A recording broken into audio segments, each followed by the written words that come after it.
Good morning 7th class. कल हमने पाठ 4 विदुर महाभारत कथा से पाठ 4 विदुर की रीडिंग और क्वेश्चन आंसर दोनों फिनिश कर लिए थे। आज हम शुरुआत करेंगे पेज नंबर 10 कुंती। इसकी रीडिंग भी हमने कल की थी, तो इसके प्रश्नोत्तर आज हम करेंगे। प्रश्नोत्तर करना शुरू करते हैं।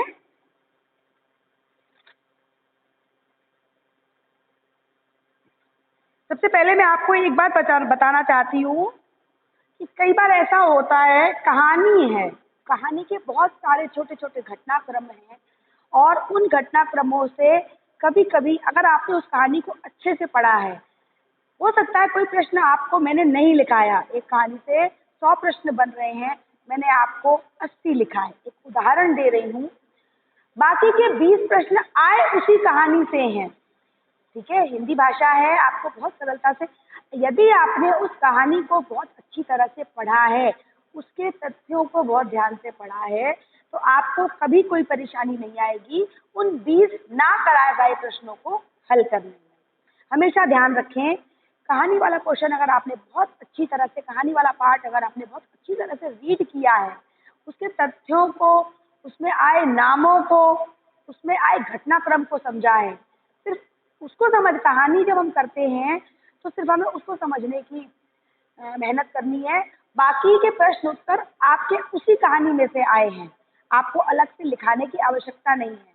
आप आज उस स्टैंडर्ड पे हैं कि अगर कोई घटनाक्रम हो जाता है, आप खुद सोचिए, आप सड़क पे जा रहे हैं और कोई घटनाक्रम हो जाता है आपके सामने, आपने उसे देखा है और पूरा पूरा घटनाक्रम आपके दिमाग में है, ठीक है, तो उस घटना से संबंधित अगर कोई प्रश्न पूछा जाएगा तो क्या आप उससे कहेंगे कि नहीं हमें नहीं मालूम?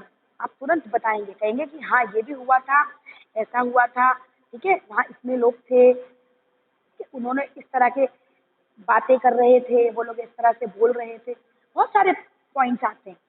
उसी तरह से कहानी को अगर अच्छी तरह से आपने रीड किया है, रीडिंग बहुत इंपॉर्टेंट है, बहुत ही ज़्यादा महत्वपूर्ण है, क्योंकि अगर आप रीड ढंग से नहीं कर रहे हैं, उसके तथ्यों को नहीं समझ रहे हैं, क्योंकि कभी कभी क्रॉस क्वेश्चनिंग होती है, ठीक है, क्वेश्चनिंग होती है, तो आपको समझना है। जैसे इस वाले पार्ट में क्रॉस कनेक्शन कैसे होगा, पंक्ति थी पाठ तक, पृष्ठ संख्या 10 पे आएंगे। यदुवंश के प्रसिद्ध राजा शूरसेन श्री कृष्ण के पितामह थे, ठीक है, तो यहाँ पर एक प्रश्न हो सकता है, मैं कुछ और पर मैं पूछाऊंगी कि शूरसेन कौन थे, आप कहेंगे कृष्ण के पितामह थे। हो सकता है उल्टा क्वेश्चन आ जाए, श्री कृष्ण के पितामह कौन थे, शूरसेन थे, है ना, है तो दोनों एक ही चीज में, एक ही तथ्य है। एक ही तथ्य से कई प्रकार के प्रश्न बनाए जा सकते हैं। अगर आप उस तथ्य को समझ लेते हैं, उस फैक्ट को समझ लेते हैं, तो आपको प्रश्न का उत्तर देने में कभी कोई परेशानी नहीं आएगी, ठीक है। तो अपने समझ बूझ से प्रश्न पत्र को हमेशा हल करेंगे। आगे बढ़ते हैं। सबसे पहले कुंती पाठ 5 से पहला प्रश्न है आपका, राजा शूरसेन कौन थे, ठीक है, राजा शूरसेन कौन थे? प्रश्न का उत्तर है, यदुवंश के प्रसिद्ध राजा शूरसेन श्री कृष्ण के पितामह थे। यदुवंश के प्रसिद्ध राजा शूरसेन श्री कृष्ण के पितामह थे। इसको आप दूसरी तरह से भी लिख सकते हैं कि राजा शूरसेन यदुवंश के एक प्रसिद्ध राजा होने के साथ साथ श्री कृष्ण के पितामह भी थे, ठीक है। आगे बढ़ते हैं। दूसरा प्रश्न है, राजा शूरसेन की कन्या का नाम क्या था? राजा शूरसेन की कन्या का नाम प्रथा था, प्रथा, ठीक है, बुक में देखेंगे ध्यान से, आपको शब्द भी मिल जाएगा। कुंती भोज कौन थे? इसका उत्तर आप लिखेंगे, यदुवंश के प्रसिद्ध राजा शूरसेन के फुफेरे भाई कुंती भोज थे, या कुंती भोज यदुवंश के प्रसिद्ध राजा शूरसेन के फुफेरे भाई थे। इसका प्रश्न का उत्तर आप लिखेंगे। अगला प्रश्न है, राजा शूरसेन ने कुंती भोज को क्या वचन दिया? आप उत्तर लिखेंगे, शूरसेन ने कुंती भोज को वचन दिया था कि उनकी जो पहली संतान होगी उसे कुंती भोज को गोद दे देंगे। फिर से दोहराऊंगी मैं। शूरसेन ने कुंती भोज को वचन दिया था कि उनकी जो पहली संतान होगी उसे वह कुंती भोज को गोद दे देंगे। आगे बढ़ते हैं। कुंती भोज के यहाँ आने पर प्रथा का नाम क्या पड़ गया? अभी आपको बताया पिछले प्रश्न में कि शूरसेन की कन्या, शूरसेन की बेटी का नाम प्रथा था। कुंती भोज के आने पर, चूंकि शूरसेन ने उन्हें वचन दिया था कि दे देंगे, पहली पुत्री थी, तो उन्होंने शूरसेन को गोद दे दिया। शूरसेन ने कुंती भोज को, अपनी बेटी प्रथा को गोद दे दिया। प्रश्न क्या कह रहा है? कुंती भोज के यहाँ आने पर प्रथा का क्या नाम पड़ा? उत्तर है कुंती भोज के यहाँ आने पर प्रथा का नाम कुंती पड़ गया। ठीक है। कुंती ने बचपन में कौन से ऋषि की सेवा की? तो लिखेंगे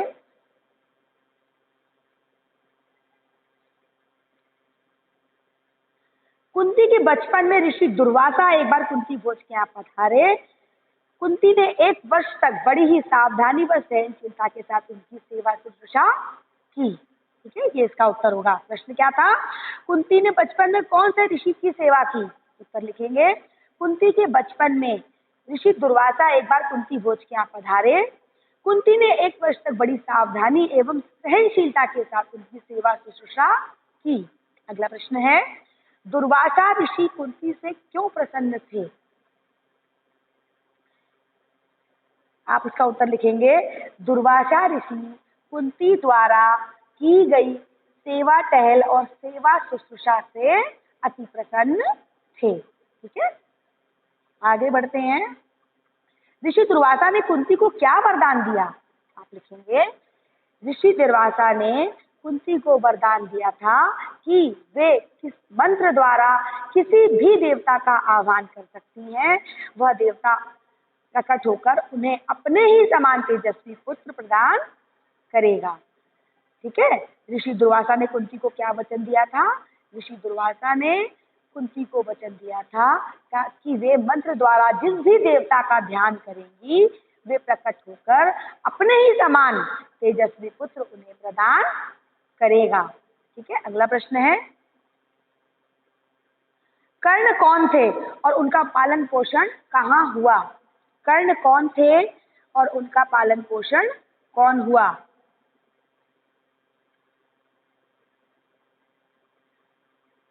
सूर्य के संयोग से कुमारी कुंती ने सूर्य के समान तेजस्वी पुत्र को जन्म दिया जिसका नाम कर्ण था। पहला प्रश्न इसमें क्या है? कर्ण कौन थे? तो आप लिखेंगे सूर्य के संयोग से कुमारी कुंती ने सूर्य के समान तेजस्वी बालक को जन्म दिया, तेजस्वी पुत्र को जन्म दिया जिसका नाम कर्ण था। अब इसका अगला प्रश्न है, उनका पालन पोषण कहाँ हुआ? आप लिखेंगे इसका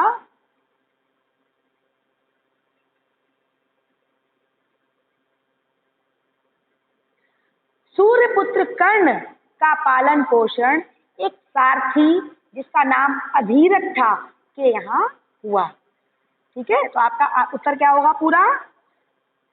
सूर्य के संयोग से कुमारी कुंती ने सूर्य के ही समान तेजस्वी पुत्र को जन्म दिया जिसका नाम कर्ण था। सूर्यपुत्र कर्ण एक सारथी जिसका नाम अधीरथ था के घर उनका पालन पोषण हुआ। सूर्यपुत्र कर्ण का पालन पोषण एक सारथी जिसका नाम अधीरथ था के घर पर हुआ। ये आपका उत्तर हो जाएगा। ठीक है, अगला प्रश्न है, कर्ण ने किस विशेषता के साथ जन्म लिया था? आप लिखेंगे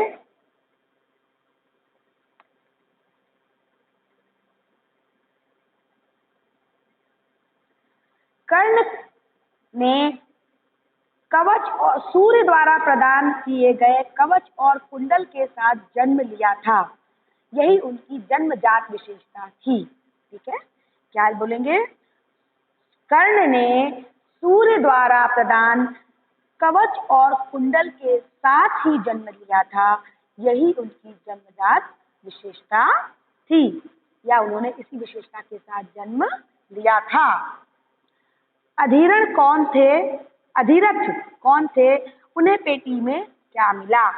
आप लिखेंगे अधीरथ एक सारथी थे, या आप ये भी लिख सकते हैं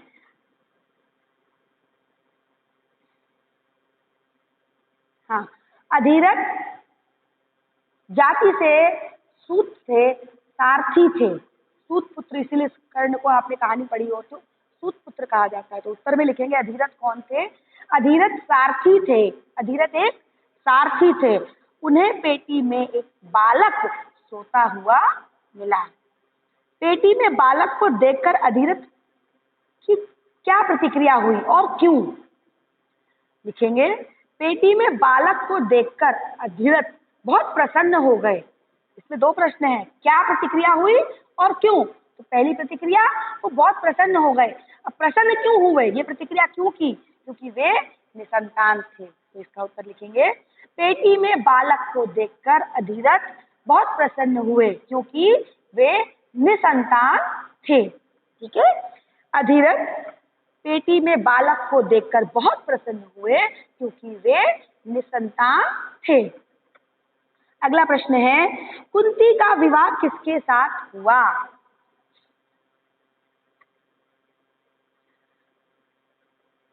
कुंती का विवाह राजकुमार हस्तिनापुर के राजा, कुंती का विवाह हस्तिनापुर के राजा महाराज पांडु के साथ हुआ। कुंती का विवाह किसके साथ हुआ? कुंती का विवाह हस्तिनापुर के राजा महाराज पांडु के साथ हुआ। महाराज राजा पांडु का दूसरा विवाह किसके साथ हुआ? लिखेंगे राजा पांडु का दूसरा विवाह मद्रराज की कन्या माद्री के साथ हुआ। मद्रराज की कन्या माद्री। राजा पांडु का दूसरा विवाह किसके साथ हुआ? राजा पांडु का दूसरा विवाह मद्रराज की कन्या माद्री के साथ हुआ। ऋषि दंपति ने राजा पांडु को श्राप क्यों दिया? प्रश्न है, ऋषि दंपति ने राजा पांडु को श्राप क्यों दिया? उत्तर लिखेंगे एक दिन महाराजा पांडु वन में शिकार खेलने गए। वहीं जंगल में हिरण के रूप में एक ऋषि दंपति भी विहार कर रहे थे। पांडु ने अपने तीर से हिरण को मार दिया। पांडु को यह पता नहीं था कि ये ऋषि दंपति है, इसीलिए ऋषि दंपति ने मरते मरते पांडु को श्राप दिया। ठीक है, उत्तर फिर से सुने ध्यान से। एक दिन महाराजा पांडु वन में शिकार खेलने गए। वहीं जंगल में एक हिरण के रूप में ऋषि दंपति विहार कर रहे थे। वहीं जंगल में हिरण के रूप में एक ऋषि दंपति विहार कर रहे थे। पांडु ने अपने तीर से हिरण को मार दिया। पांडु को यह पता नहीं था कि ये ऋषि दंपति हैं। क्रोधित होकर ऋषि दंपति ने उन्हें मरने से पहले श्राप दे दिया। ठीक है, अगला प्रश्न है, पांडु ने राज्य का त्याग क्यों किया और राज्यभार किसे सौंपा? एक प्रश्न में दो प्रश्न एक बार फिर आपके सामने हैं। पांडु ने राज्य का त्याग क्यों किया और राज्यभार किसे सौंपा?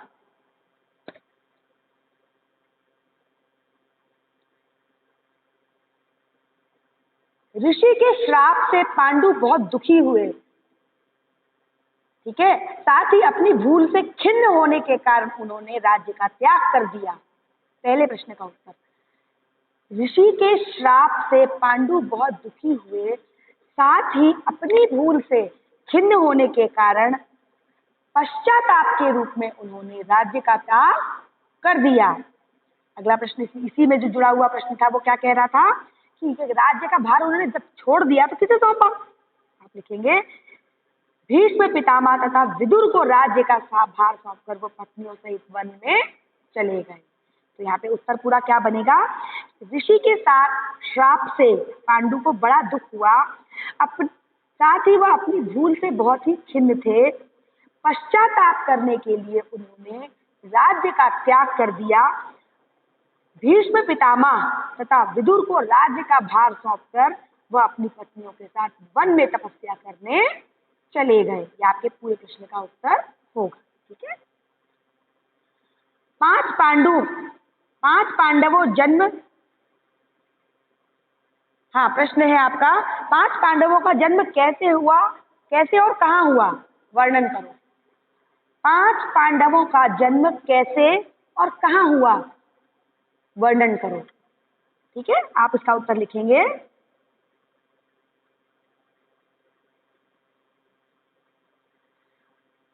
वन में रहते समय कुंती ने देखा, वन में रहते समय कुंती ने देखा कि महाराज को संतान लालसा है, लेकिन ऋषि के शाप के कारण वह संतानोत्पत्ति नहीं कर सकते।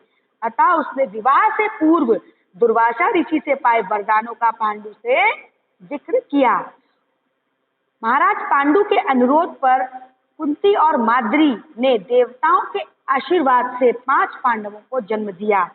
वन में ही 5 पांडवों का जन्म हुआ और वहीं तपस्वियों के संग वे पलने लगे। ये आपके प्रश्न का उत्तर है। मैं एक बार दोबारा रिपीट कर रही हूँ। 5 पांडवों का जन्म कैसे और कहाँ हुआ, आप लिखेंगे। वन में रहते समय कुंती ने देखा कि महाराज को संतान की लालसा है, किंतु ऋषि के शाप के कारण वह संतानोत्पत्ति नहीं कर सकते। अतः उसने विवाह से पूर्व दुर्वासा ऋषि से पाए वरदानों का पांडु से जिक्र किया। महाराजा पांडु के अनुरोध से कुंती और माद्री, महाराजा पांडु की 2 पत्नियां थी, उनके अनुरोध से, यानी कि महाराजा पांडु के अनुरोध से कुंती और माद्री ने देवताओं के आशीर्वाद से 5 पांडवों को वन में ही जन्म दिया और वह वही तपस्वियों के संग पलने लगे। यानी कि दोनों प्रश्नों के उत्तर आपको मिल गए। कैसे हुआ उनका जन्म, देवताओं के आशीर्वाद से हुआ। कहाँ हुआ, वन में हुआ। पांडु की मृत्यु पश्चात कुंती व माद्री का क्या हुआ, क्योंकि वे जंगल में रह रही थी और जंगल में पांडु के संग दोनों पत्नियां रहती थी, तो प्रश्न आपसे किया गया जब पांडु की मृत्यु हो गई तो उनकी मृत्यु पश्चात कुंती व माद्री का क्या हुआ। प्रश्न का उत्तर लिखेंगे। पांडु की मृत्यु के पश्चात माद्री के दुख का पार न रहा। पति की मृत्यु का कारण बनी यह सोचकर पांडु के साथ ही वह भी मर गई। ठीक है, पांडु की मृत्यु के पश्चात माद्री के दुख का पार न रहा, पति की मृत्यु का वह कारण बनी यह सोचकर पांडु के साथ वह भी मर गई। इस दुर्घटना से कुंती और 5 पांडवों के शोक की सीमा न रही, पर वन के ऋषि मुनियों ने बहुत समझा बुझाकर उनको शांत किया और उन्हें हस्तिनापुर ले जाकर पितामह भीष्म के सुपुर्द कर दिया। ठीक है, युधिष्ठिर की उम्र उस समय 16 वर्ष थी। एक आपको छोटा प्रश्न देखिए यहीं पर बन रहा है कि जिस समय पांडु की मृत्यु हुई युधिष्ठिर की आयु क्या थी। मैंने आपको ये प्रश्न नहीं कराया, लेकिन अगर आपने इस कहानी को पढ़ा है तो आप बहुत आसानी से कहेंगे कि हाँ ये देखो तथ्य दिया है, युधिष्ठिर की उम्र उस समय 16 वर्ष थी। यानी कि जिस समय महाराज पांडु की मृत्यु हुई युधिष्ठिर की आयु क्या थी, 16 वर्ष। मैं फिर से एक बार आपको इस प्रश्न का उत्तर दोहराऊंगी। पांडु की मृत्यु के पश्चात कुंती व माद्री का क्या हुआ, लिखेंगे। पांडु की मृत्यु के पश्चात माद्री के दुख का पार न रहा, पति की मृत्यु का वह कारण बनी यह सोचकर पांडु के साथ ही वह मर गई। इस दुर्घटना से कुंती और पांडवों के शोक की सीमा न रही, पर वन के ऋषि मुनियों ने बहुत समझा बुझाकर उनको शांत किया और उन्हें हस्तिनापुर ले जाकर पितामह भीष्म के सुपुर्द किया। युधिष्ठिर की उम्र उस समय 16 वर्ष थी। ठीक है, ये चैप्टर हमारा आज खत्म होता है कुंती। इसके आगे वाला चैप्टर है जिसे हम अपने आने वाली कक्षा में रीड करेंगे, समझेंगे। सबसे पहले प्रश्न संख्या 11 पर पाठ संख्या 6 भीम। पहले से थोड़ा सा इसको रीड करेंगे ताकि आपको जब मैं पढ़ाऊं तो समझने में आपको आसानी हो। आज के लिए इतना ही पर्याप्त है। Thank you.